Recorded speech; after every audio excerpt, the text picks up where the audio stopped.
حضرت عمر فاروق رضی اللہ تعالیٰ عنہ کا زمانہ ہے تو کیس آیا، ایک شخص نے 4 ایکڑ زمین بیچی، دوسرے نے خریدی۔ جس نے بیچی وہ کسان نہیں تھا، کوئی اور کام کرتا تھا۔ اس نے کہا میرے پاس فارغ ہے، میں تو کاشتکاری نہیں کرتا، تو ایک کسان نے خرید لی۔ توجہ ہے میری بات پر؟ وہ کسان ہل چلا رہا تھا، پہلے دن ہل چلایا تو اس کھیت کے اندر سے خزانہ نکل آیا۔ کھیت سے خزانہ کس کا ہے یہ جی؟ بھائی جی سڑک لنگ جائے نا وہ آتا ہے اور میں دیڑی نہیں تسی بیانہ واپس لو۔ اب تو سڑک گزر گئی، مجھے تو پتہ ہی اب چلا ہے کہ یہاں ہاؤسنگ سوسائٹی آنے والی، میں تو نہیں دیتا ہی، رکھ لیا۔ کیا نکل آیا؟ ہیرے جواہرات چاندی لال نکل آئے۔ اب اٹھا کے نا وہ شخص نکلا ہے وہ رکھ لیتا، سنبھال لیتا، کیا ضرورت تھی؟ ویسے بھی لوگ تو پیسے بتاتے ہی نہیں کتنے۔ اٹھا کے نا وہ خزانہ تو جس نے بیچے تھے اس کے گھر چلا گیا، کہنے لگا میں نے زمین خریدی تھی، خزانہ نہیں خریدا تھا، تیرا ہے، تو لے لے، تیرا ہے، رکھ لے۔ وہ بھی صحابی رسول ہے، میرے نبی نے دنیا کی محبت کھینچ ڈالی ہے دلوں سے۔ وہ کیا کہنے لگے میں نے تو 4 ایکڑ سے بڑی مشکل جان چھڑائی ہے، تو اب پھر دولت لے کے آ گیا ہے۔ اس نے کہا یہ تیرا ہے، تو ہی رکھ، میں نے زمین بیچی تھی تو جو اس کے اندر تھا وہ سارا ہی تیرا ہے، بیچ ڈالا تھا۔ کہنے لگا نا میں نے زمین خریدی ہے، خزانہ نہیں خریدا۔ وہ کہنے لگا نا بھائی میں نے تو ہر شے بیچ دی ہے، اس میں سے پھل اگے، پھول نکلے، وہ سارے جاگ رہے آپ لوگ، آنکھوں ہے ہی کم جاگن والا ہے، یہ ہوتا ہی نہیں۔ یہ عجیب معاملہ ہے نا جی۔ یہ فرشتے ہیں جو دنیا میں بستے تھے، یہ انسان تھے جن کو فرشتے بھی دروازے کھول کے دیکھتے تھے، یہ کیسے انسان ہے۔ اب مقدمہ حضرت عمر کے پاس آ گیا، توجہ ہے میری بات پر؟ حضرت عمر فاروق کے پاس آیا، حضرت عمر فاروق نے دونوں کی بات سنی تو جس نے بیچی تھی اس سے کہنے لگے پرانے مالک سے، چل یار تو لے لے، مجھے لگتا ہے کہ تیرے ہی ہیں، تیرے بڑوں نے دبائے ہوں گے، تو نہیں نکال سکتا، تو ہے تو وراثت تیری بنتی ہے نا، رکھ لے۔ کہنے لگا عمر آپ کیا سرائی کر رہے ہیں؟ اگر یہ بات غلط ثابت ہو گئی اور قیامت میں مجھے اس خزانے کا حساب دینا پڑا تو آپ میرے ساتھ اٹھیں گے نا، میرا بوجھ اٹھائیں گے نا؟ حضرت عمر کہنے لگے جی میں کوئی نہیں اٹھاتا، میں تیرا بوجھ۔ اب وہ جس کو بیچا تھا حضرت عمر کہنے لگے بھائی اس نے تو تجھے دے دیا تھا، اب تیرا ہے تو رکھ لے۔ کہنے لگا عمر آپ قیاس کر رہے ہیں، اگر قیامت والے دن میں پھنس گیا تو میں آپ کا نام لے لوں اللہ کی بارگاہ میں؟ حضرت فاروق اعظم نے نا سر پکڑ لیا، فرمایا میں فیصلہ ہی نہیں کرتا، تم حضرت ابی بن کعب کے پاس جاؤ رضی اللہ۔ حضرت ابی بن کعب کے پاس آئے اور آ کے ان دونوں نے کہا حضرت جی ہمارا ایک کیس الجھ گیا ہے۔ فرمایا وہ کیا؟ وہ صحابہ تھے جن کی ہر صبح عید ہوتی تھی، خدا کا قرب حاصل تھا، نبی کی دید ہوتی تھی۔ حضرت ہمارا کیس الجھ گیا، حضرت عمر سے فیصلہ نہیں ہوا، آپ مہربانی فرمانے لگے وہ کون سا کیس ہے جو عمر فاروق سے فیصلہ نہیں ہوا؟ وہ کون سا کیس ہے؟ کہ حضرت جی یہ معاملہ ہے، توجہ ہے میری بات پر، یہ والا معاملہ ہے کہ اس نے بیچی ہے جگہ، میں نے خریدی ہے، اب خزانہ نکل آیا، میں کہتا ہوں تیرا ہے، یہ کہتا ہے نہیں تیرا، میرا میری نہیں جی۔ یہ کون سا دور ہے؟ بولے نا وہ کون سا دور تھا؟ خیر الناس من ینفع الناس، لوگوں میں بہتر وہ جو لوگوں کے لیے نفع بخش۔ یہ کہتا ہے خزانہ تیرا ہے، میں کہتا ہوں نہیں، تو کون سا دور ہو گیا؟ تیرا تیری کا۔ حضرت سیدنا ابی بن کعب رضی اللہ تعالیٰ عنہ نے سر جھکا لیا، کہنے لگے میں فیصلہ کیا کروں، میں بہت بڑا قاضی ہوں پر یہاں میں بھی الجھ گیا ہوں، اب فیصلہ سنو، خوبصورت فیصلہ۔ حضرت ابی بن کعب اس سے پوچھتے ہیں بیچنے والے سے تیرے بچے کتنے؟ کہنے لگا جوان بیٹا ہے۔ خریدنے والے سے کہتے ہیں تیرے کتنے بچے ہیں؟ اس نے کہا جوان بیٹی ہے۔ کہنے لگا میں ان دونوں کا نکاح کر کے سارا سامان انہیں جہیز میں دے دیتا ہوں، ان کا نکاح کر کے سارا کچھ انہیں جہیز میں دے دیتا ہوں، تیرے گھر بھی آ جائے گا، تیرے گھر بھی۔ یہ فیصلہ سیدنا ابی بن کعب رضی اللہ تعالیٰ عنہ نے دیا۔ لوگ رو رہے تھے، کہہ رہے تھے کیا بات ہے اس فیصلے کی، کیا بات۔ ایک نوجوان تھا مینا کے بازار میں دوڑا جا رہا ہے، ایک بابا جی اس کو ملے، بزرگ، تو ان بزرگوں کے اس نے، توجہ ہے میری بات پر آپ، ان بزرگوں کی تھیلی اس نے اشرفیوں والی چھین لی، چھین کے دوڑ گیا، کافی آگے چلا گیا تو گر گیا، جب گرا تو نظر آنا بند ہو گیا، لگاؤ اللہ کے ولی کی بے ادبی ہوئی، اس لیے نظر آنا بند ہو گئی، بے ادبی ہو گئی، بڑا پریشان ہوا، سخت آزمائش کا شکار، کیا کروں کدھر جاؤں۔ جب بڑی سخت تکلیف کے اندر وہ گرفتار ہوا تو لوگوں سے کہنے لگا مہربانی کرو مجھے بابا جی سے معافی دے دو. گرا جو ان کی نگاہ سے وہ سنبھل نہیں سکتا. اللہ والوں کی بے ادبی اللہ کو بڑی ناپسند ہے. اللہ والوں کی بے ادبی اللہ کو بڑی ناپسند ہے. اس سے ضرور بچیں. اللہ تعالیٰ ہمیں بچنے کی توفیق عطا فرمائے. پکڑ کے بابا جی کے پاس لائے. بابا جی معاف کر دیں آپ کی وجہ سے آنکھیں چلی گئی. بابا جی کہنے لگے نہیں میں نے تو بد دعا دی نہیں. تو وہ کیسے؟ کہنے لگے میرے ساتھ جب کوئی مسلمان زیادتی کرتا تو میں فوراً ہی معاف کر دیتا. کہا جی میرے لیے دعا کر دیں. دعا کی بابا جی کی آنکھیں ٹھیک. بابا جی نے دعا کی نوجوان کی آنکھیں صحیح ہو گئی. لوگ چلے گئے تو وہ نوجوان قریب بیٹھ گیا. کہنے لگا بزرگوں آپ نے جو کہا میں نے مان لیا پر ایک بات میری سمجھ میں نہیں آئی. کہا وہ کیا؟ آپ کہتے ہیں میرے ساتھ کوئی مسلمان بھی زیادتی کرتا میں فوراً معاف کر دیتا ہوں. فوراً تو معافی دی جاتی نہیں, دی جا سکتی نہیں. تھوڑی دیر تو بندے کے دل کو تکلیف رہتی ہے.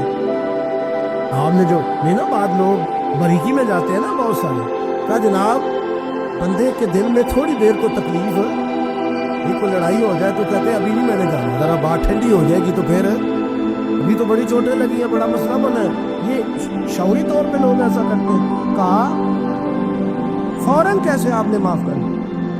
کہا فوراً کیسے معاف کر دیا؟ بابا جی کہنے لگے مجھے اپنے نبی سے پیار ہی بنا صلی اللہ علیہ. ہم عشق کے بندے ہیں کیوں بات بڑھائی ہے, محبت بڑی ہے رسول رحمت سے پر میں کیا بات ہے. بابا جی کہنے لگے میں نے حضور کی ایک حدیث پڑھ لی ہے. اب جو مسلمان بھی زیادتی کرتا ہے میں فوراً معاف کر دیتا ہوں. اب وہ کیا حدیث سنے میرے دوستوں.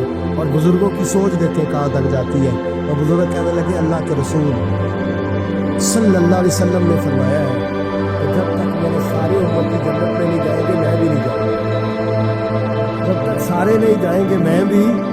تو بابا جی کہنے لگے دیکھنا تیرا میرا جھگڑا ہے. اگر یہ جھگڑا حضور کے پاس جائے گا اللہ کی بارگاہ میں جائے گا پھر اس کا فیصلہ ہوگا, پھر یہ مقدمہ لڑے گا, پھر یہ کیس چلے گا. جب فیصلہ ہوگا تب تک میرے رسول پاک جنت میں نہیں جائیں گے بیٹھے رہیں گے. تو میں اپنے نبی کو تکلیف تو نہیں نہ دے سکتا, میں اپنے رسول کو بٹھائے رکھنے کی آزمائش تو نہیں نہ دے سکتا. لہذا جو مسلمان بھی زیادتی کرتے میں فوراً ہی معاف کر دیتا ہوں تاکہ میرے محبوب کو کوئی تکلیف ہو. میں تیرے اور اپنے بارے میں سوچ نہیں رکھتا. میری سوچ تو ہر وقت ذات رسالت پہ لگی رہتی ہے. میرا ذہن تو ہر وقت میرے محبوب کی طرف لگا رہتا ہے. ہر وقت میں حضور کے بارے میں سوچتا رہتا ہوں. ملی سوچ اپنا ہے, قومی سوچ اپنا ہے. زندگی میں وہ والے کام کریں جس سے قوم کو نفع حاصل ہو, ملت کا جس میں فائدہ ہو. کچھ ایسا کر جائے زندگی میں جس سے لوگ نفع اٹھاتے رہے. محمود غزنوی گزر رہا تھا. ایک بابا جی بڑھاپے میں ہاتھ کام رہے ہیں تو ایک پودا لگا رہے تھے. تو محمود غزنوی کو بڑا پسند آیا. کہا بابے کو میرے پاس تو بلاؤ. بلایا تو کہا بابا تیری عمر اب ہاتھ کامتے ہیں, سر کامتا ہے, راشا تاری ہے, تو نہ پھل کھا سکے گا نہ چھاؤں میں بیٹھ سکے گا. تو بابا جی آپ یہ کیوں کر رہے ہیں؟ بابا جی کہنے لگے چلو میں نہیں پھل کھاؤں گا میرے پوتے تو کھائیں گے. بچے محمود کو بات بڑی پسند آئی. اس نے بابا جی کو ایک اشرفیوں کی تھیلی انعام میں دے دی. کہا تیری سوچ بڑی قومی ہے, بڑی ہے. تو بابا جی مسکرا کے کہنے لگے بادشاہ تو ابھی کہہ رہا تھا کہ نہ تو پھل کھائے گا نہ چھاؤں میں بیٹھے گا. اللہ نے مجھے پھل بھی دے دیا ہے, چھاؤں بھی دے دی ہے. ابھی دیکھے نا ابھی میں نے کام کیا نہیں تو اللہ نے سارا مجھ پہلے دے دیا ہے. بادشاہ اور راضی ہوا, اس نے ایک تھیلی اور دی. بابا جی مسکرا کے کہنے لگے دیکھ میرے اخلاص میں اللہ نے کتنا فضل کیا ہے. لوگوں کے باغ میں سال میں ایک دفعہ پھل لگتا ہے, میرے باغ میں 2 دفعہ لگتے ہیں. تو خیر خائی کا ذہن بنا, لوگوں کے بارے میں سوچ, قومی اور ملی ذہن بنا, بڑا ذہن بنا, بڑی سوچ بنا. وہ والا کام کر جس سے زیادہ لوگوں کو فائدہ ہو, زیادہ لوگوں کا نفع ہو. وہ والا کام کر. قومی ملی ملت اسلامیہ کی سوچ بنا, عالم اسلام کی بات کر, مسلمان کا بھلا کر, اپنے وطن کا بھلا کر, اپنی ملت کے بارے میں سوچ. جب تو یہ کام کرے گا تو اللہ تجھے وسائل بھی بڑے ہی عطا فرمائے گا. اللہ تبارک و تعالیٰ تیرے لیے رحمتوں کے دروازے بھی زیادہ ہی کھولے گا. تو فرمایا زمین میں وہ قائم رہے گا جو لوگوں کا بھلا کرے گا, دوسروں کے بارے میں سوچے گا. وہی دنیا میں زندہ رہتے ہیں جو لوگوں کے لیے نفع بخش بن جاتے ہیں. جو ذات کی بات کرتے ہیں وہ بڑی جلدی فنا ہو جاتے ہیں. دوسروں کی بات کر تو ہمیشہ رہے گا, تو باقی رہے گا, تو قائم رہے گا, تو ہمیشہ صبح قیامت تک تیرا نام جپا رہے گا. میرے اعلیٰ حضرت فرماتے ہیں بے نشانوں کا نشان مٹتا نہیں, مٹتے مٹتے بھی نام ہو ہی جائے گا. تو دوستو